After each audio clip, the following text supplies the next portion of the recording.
Bueno, pues después del viaje express que pudisteis llegar a ver en el día de ayer con 2 vídeos fuera de este sitio, regresamos al set habitual para dar comienzo con las noticias que han surgido en el día de hoy. Tenemos muchos temas muy interesantes que comentaros y todos ellos estarán detallados en la descripción de este vídeo por si queréis saltaros alguno y pasar directamente a vuestro momento de elección. Ayer por la tarde salió la valoración de los jefes de equipo de los pilotos. Esta valoración que sale todas las temporadas y pues os la queríamos traer. Hemos visto diferentes top 10 de personas de que han valorado lo que ha sido la temporada y ya les van poniendo en un ranking de lo que ha sido el año. Hemos visto el propio Power Ranking de los expertos, por así decirlo, de la Fórmula 1, aunque aquí también siempre os comentamos que ese Power Ranking bueno, no te lo puedes tomar tan en serio, sobre todo porque al final valoran mucho el funcionamiento del coche, pero a lo que me refiero en ese caso, por ejemplo, y con el caso de los McLaren, a principio de temporada, por malos resultados, les valoraban muy bien, pero porque el coche estaba en ese punto,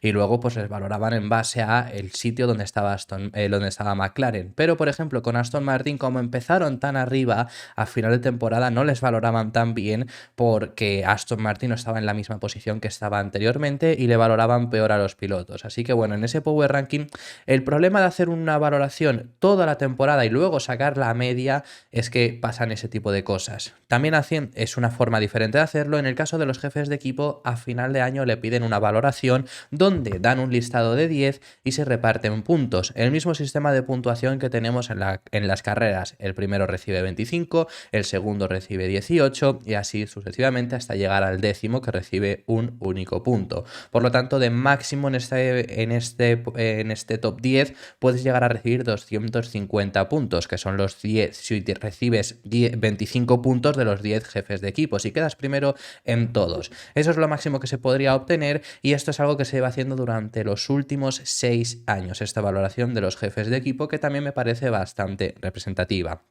Así que vamos a dar comienzo, os tenemos que enseñar cómo es el top 10 de los jefes de equipo de la temporada 2023 de Fórmula 1. Y pese a ser una valoración de los jefes de equipo que, oye, quizá pueden tirar para su casa y querer que salga su piloto en primeras posiciones, por supuesto, al igual que toda la temporada, el que lidera la tabla, en el que ha dominado, mejor dicho, es Max Verstappen. Max Verstappen, que como estáis viendo ahí con esa raya, pues ya ganó el año pasado, ya fue el líder de la valoración de los jefes de equipo, nuevamente sale victorioso. Por supuesto, ha sido uno de los años, si no el año más dominado de la historia de la Fórmula 1 y Max Verstappen pues recibe una valoración como tal. Queda en esa primera posición que ha recibido exactamente 240 puntos. 240 de, como os comentaba, 250 posibles. Es decir, solo no ha recibido 10 puntos. Haciendo matemáticas podemos saber que Verstappen, porque no se sale qué top 10 ha puesto cada jefe de equipo, por lo que hay que hacer este tipo de matemáticas y podemos saber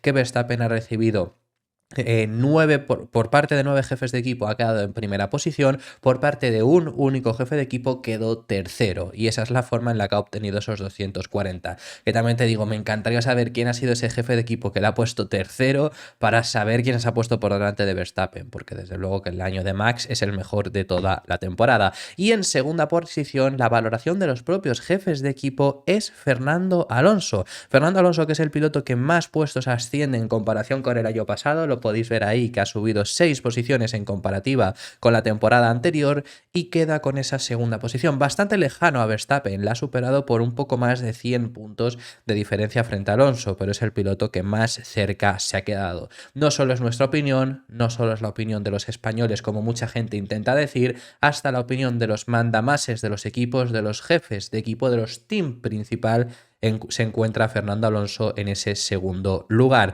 seguido muy de cerca también por un Lando Norris, que es el segundo piloto que más puestos ha mejorado 3 posiciones en comparación con el año anterior. Alonso estuvo octavo en esta tabla de jefes de equipo, Norris estuvo sexto en esta tabla, por lo que ahora asciende hasta ese tercer puesto. La verdad que el año de Norris es espectacular, ha logrado 7 podios frente a los 8, por ejemplo, de Alonso, pero en esos 7 podios de Norris, 6 han sido segundos puestos, solo uno quedó en tercera posición, así que es algo sencillamente único lo que ha logrado hacer Norris, que Si Aston Martin es una de las grandes revelaciones, desde luego que McLaren también lo es, con el gran paso adelante que han sido capaces de dar, y Norris ha sido capaz de mostrarse mucho más de ya lo que lo había hecho en los anteriores 4 años que había estado en Fórmula 1. Charles Leclerc en esta cuarta posición pierde 2 puestos en comparativa con el año anterior, pero desde luego que 2022, que queda subcampeón en gran parte de la temporada, peleó por el título, y este año que no ha sido nada de eso, pues bueno, es normal que haya recibido quizá un bajón de su posición, pero en una cuarta posición que está bastante bien para haber sido el piloto que más veces ha estado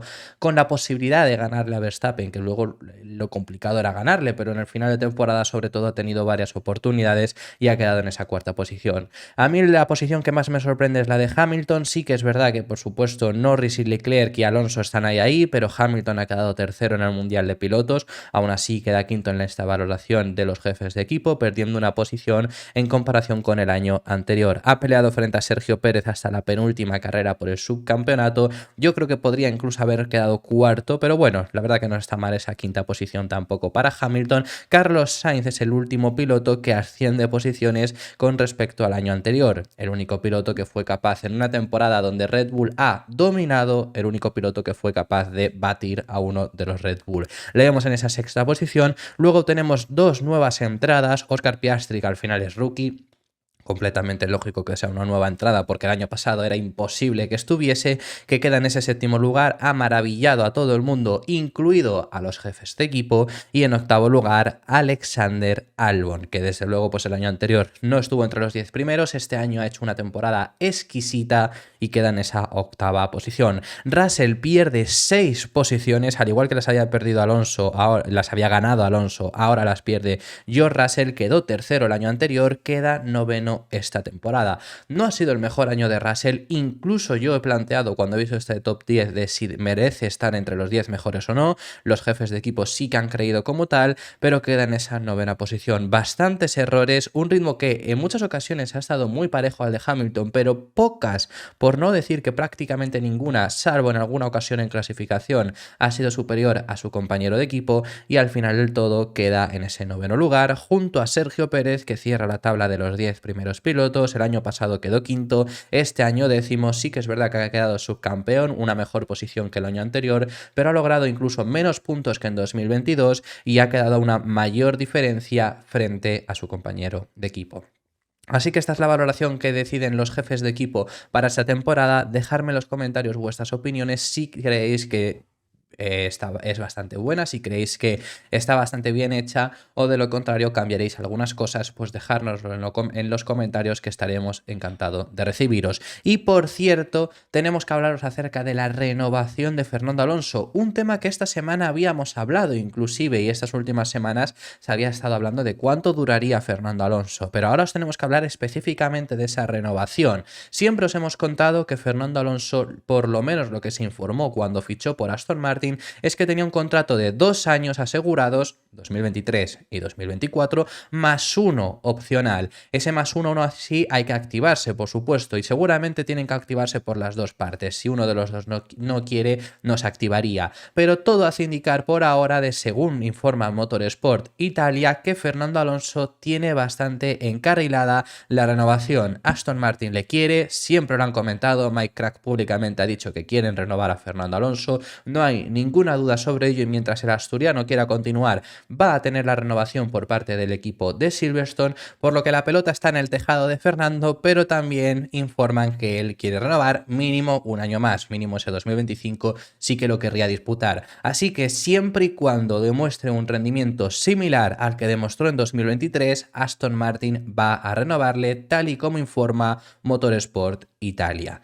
Que en este rendimiento similar no implica tener los mismos resultados, eso lo tengamos en cuenta. ¿Por qué recalco esto? Porque es muy difícil, quizás se pueden igualar, quizás se pueden superar, pero es muy difícil asegurar que vayas a conseguir mínimo esos 8 podios que ha logrado Fernando esta temporada, sobre todo porque Aston Martin también tiene que poner de su parte. Por parte de Fernando lo va a poner todo, pero también el coche tiene que estar en esa posibilidad, y no solo depende de Aston Martin. Depende también de tus rivales, qué trabajo hagan los demás. Veremos el cambio de concepto que traen Ferrari y que traen Mercedes. Veremos en qué posición se encuentra McLaren, la diferencia que haya contra Red Bull. Quiero decir, Aston Martin tiene que hacer el mejor trabajo posible y luego ahí esperar a ver qué han hecho los rivales. Entonces, no todo depende de Fernando Alonso, ni siquiera todo depende de Aston Martin para los resultados, pero sí para el rendimiento. El rendimiento, aunque no consigas esa serie de podios, puede ser buenísimo sin conseguir ni un solo podio.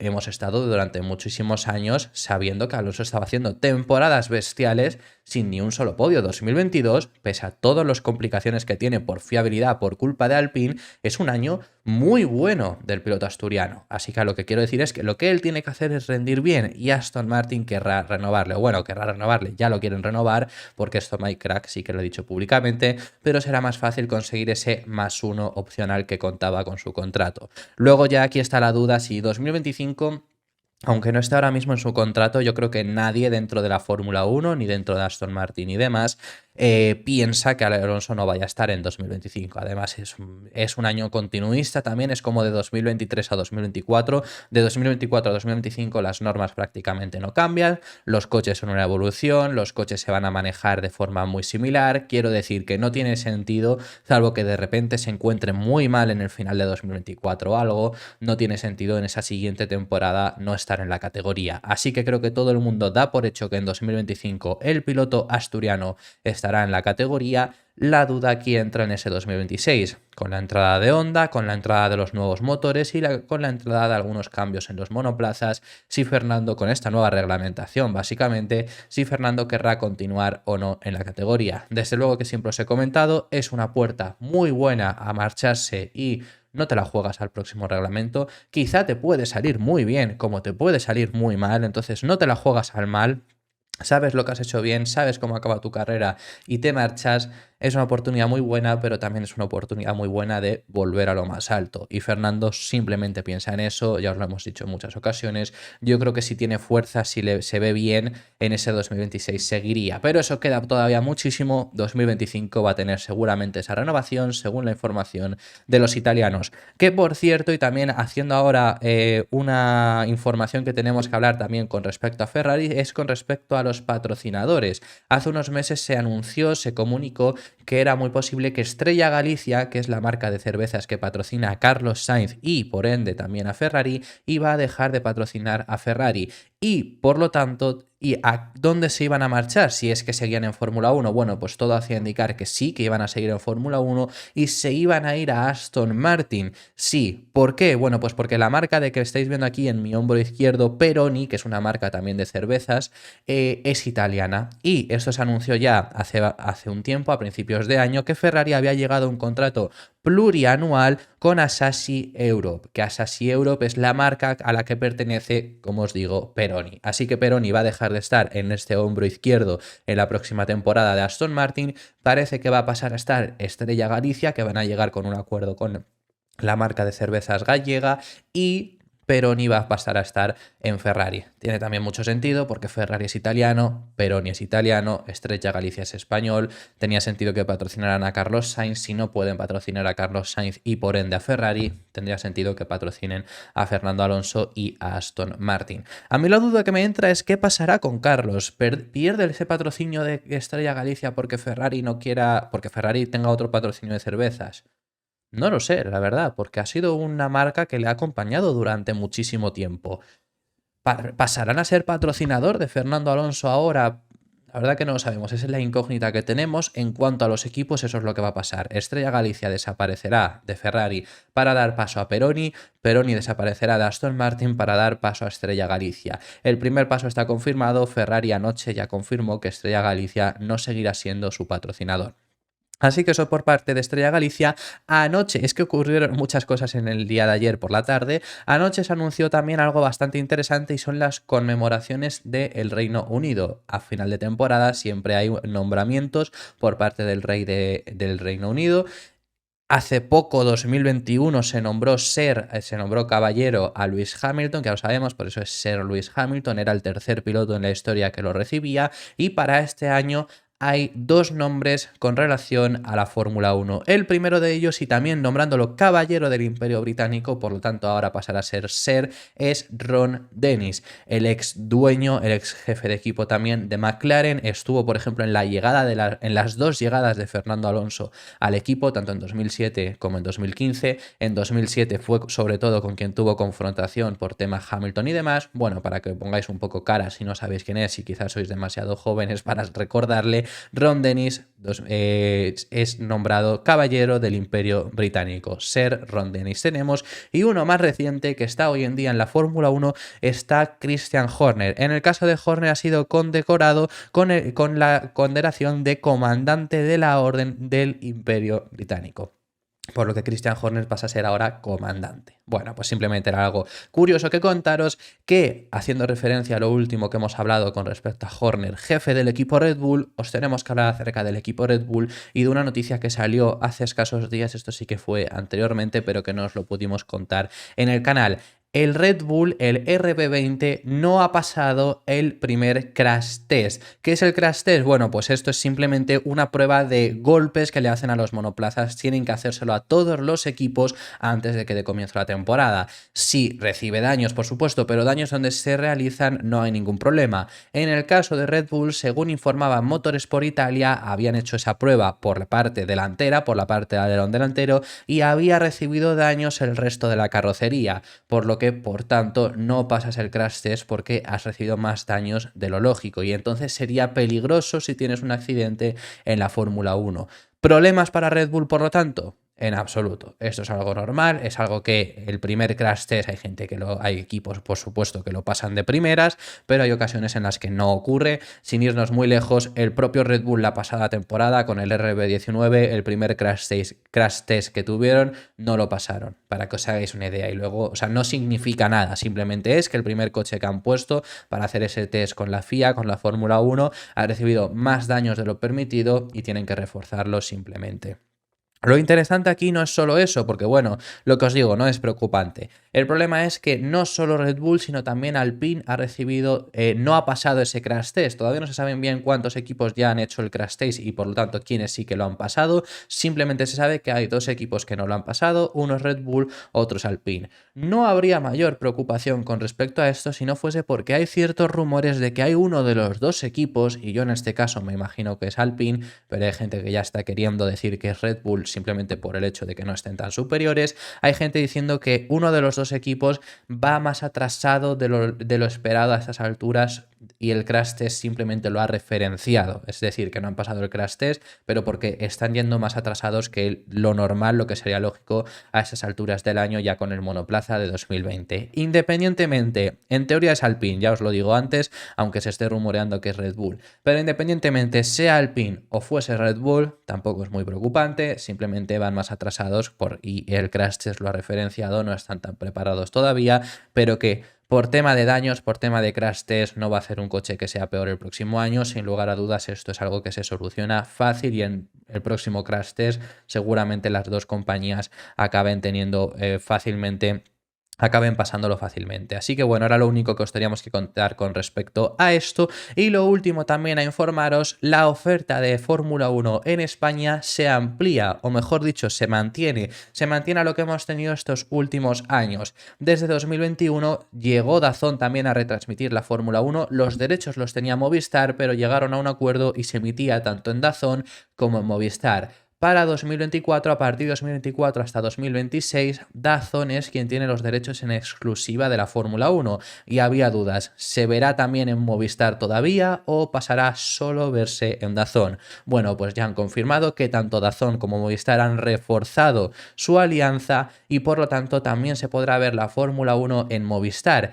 Y ya con esto también os lo comento, hay mucha gente diciendo es la señal para que Antonio Lobato siga en Fórmula 1. Y no, veremos qué es lo que pasa con Lobato, pero esto no implica nada. ¿Por qué? Porque antes Lobato retransmitía la Fórmula 1 por parte de Movistar, porque era un contratado de Movistar y tenía contrato con ellos. Su contrato finalizó porque Movistar pierde los derechos de Fórmula 1 y ahora tiene que negociar con DAZN. no porque se vea en Movistar, ahora sí va a volver de una forma más sencilla. Seguimos estando en la misma situación, necesita renovar, necesita negociar con DAZN para que lo tengan como narrador. Que sobre esto sigo indicándoos que a mí se me haría muy extraño que DAZN no contrate a Lobato si es que Lobato quiere seguir, que lo que parece es que sí que quiere continuar, pero veremos qué es lo que ocurre. El hecho de haber llegado a un acuerdo con Movistar no implica nada, simplemente es que también se va a poder ver en Movistar, pero la señal, igual que se veía en DAZN con señal de Movistar, todo lo que se veía realmente lo producían en Movistar, pese a que viésemos el logo de DAZN, ahora será producido en DAZN directamente y se podrá ver exactamente lo que hagan en DAZN en Movistar. Así que tiene que llegar a un acuerdo con DAZN. Veremos, como digo, si acaba llegando. Se me haría muy raro que no ocurra, pero desde luego que DAZN está queriendo ser innovador, está queriendo hacer cosas diferentes a lo que había en Movistar, diferenciarse, que eso está bastante bien y por lo que yo sé hay ciertas cosas interesantes que están realizando. Así que veremos qué es lo que ocurre con Antonio Lobato. Esto ha sido todo por este vídeo. Muchísimas gracias por haber llegado hasta el final del mismo. Dejadme en los comentarios vuestras impresiones sobre todos los temas que hemos estado hablando, que hemos hablado de temas muy interesantes. Me encantaría saber vuestra opinión sobre ellos. Y nos vemos, como digo, en el próximo vídeo, que seguiremos hablando de Fórmula 1.